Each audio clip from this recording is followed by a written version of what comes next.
നമുക്ക് മനസ്സിലാകും. നമ്മൾ രണ്ടാളും ഗെയിമറായതുകൊണ്ടാണ് നമുക്ക് ശത്രുക്കൾ. ഗബ്രിക്കും ജിൻഡോയ്ക്കും ലാലേട്ടൻ വീട്ടിനുള്ളിലേക്ക് റീ എൻട്രി പറഞ്ഞപ്പോൾ ലാലേട്ടൻ അവരുടെ അടുത്ത് സംസാരിച്ചു. രണ്ടുപേരും സോറി പറഞ്ഞു, ഇനി ആവർത്തിക്കില്ല എന്ന് പറഞ്ഞു. ഇതെല്ലാം കഴിഞ്ഞതിന് ശേഷം എങ്കിൽ പിന്നെ നിങ്ങൾക്ക് തിരിച്ചു വരാം എന്ന് പറഞ്ഞ സമയത്ത് ഓടി വന്ന് ജിൻഡോ ഗബ്രിയെ കെട്ടിപ്പിടിക്കുന്നുണ്ടായിരുന്നു. കുഴപ്പമില്ല, സാരില്ല, ഇനി അങ്ങനെയൊന്നും ഉണ്ടാവില്ല, നമുക്ക് ശ്രദ്ധിക്കാം എന്നൊക്കെ പറഞ്ഞുകൊണ്ട് ജിൻഡോ അവിടെ ഗബ്രിയെ ഹഗ് ചെയ്യുന്നതിനോടൊപ്പം തന്നെ ജിൻഡോ ഒരു കാര്യം പറഞ്ഞിരുന്നു.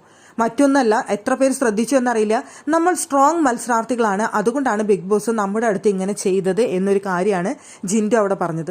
ജിൻഡോ അവിടെ വ്യക്തമായി അവിടെ ഒരു ഗെയിമാണ് ജിൻഡോ അപ്പോഴും കണ്ടത്.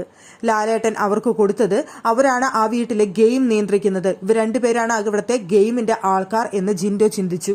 അതുകൊണ്ടാണ് അവർ രണ്ടുപേരെയും മാറ്റി നിർത്തുകയും അവർക്ക് ഇങ്ങനൊരു ടാസ്ക് നൽകുകയും അവരെ പുറത്താക്കുന്നത് പോലെ ആക്ട് ചെയ്യുകയും ഒക്കെ ചെയ്തത്.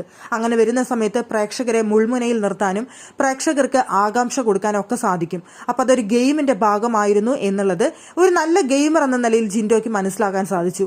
പലപ്പോഴും ജിൻഡോയ്ക്ക് പല കാര്യങ്ങളും പറഞ്ഞ് പ്രതിഫലിപ്പിക്കാനായിട്ട് അറിയില്ല, അല്ലെങ്കിൽ ഫലിപ്പിക്കാൻ അറിയില്ല. അങ്ങനെ ഇരിക്കുന്ന സമയത്തും ജിൻഡോന്റെ മനസ്സിൽ പല കാര്യങ്ങൾക്കും വ്യക്തമായ പ്ലാനിങ് ഉണ്ട്.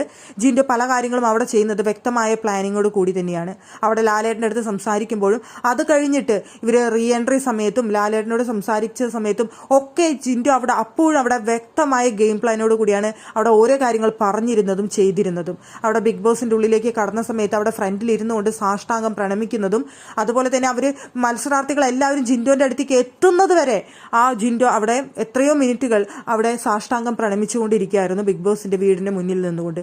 അതെല്ലാം കൃത്യമായ ജിൻഡോയുടെ ഗെയിം പ്ലാനിങ് ആണ്. ജിൻഡോ അത് വ്യക്തമായി നടപ്പിലാക്കുകയും ചെയ്തു. ജിൻഡോ എന്ന ഗെയിമർ അവിടെ കൃത്യമായിട്ടുണ്ട് എന്ന് നമുക്കതിൽ നിന്ന് മനസ്സിലാക്കാം. അവിടെ ഗബ്രിയുടെ അടുത്ത് പറയുന്നുണ്ട്, നമ്മളാണ് ഈ വീട്ടിലെ ഗെയിമേഴ്സ്, അതുകൊണ്ടാണ് നമ്മുടെ അടുത്ത് ഇങ്ങനെ ചെയ്തതെന്ന്.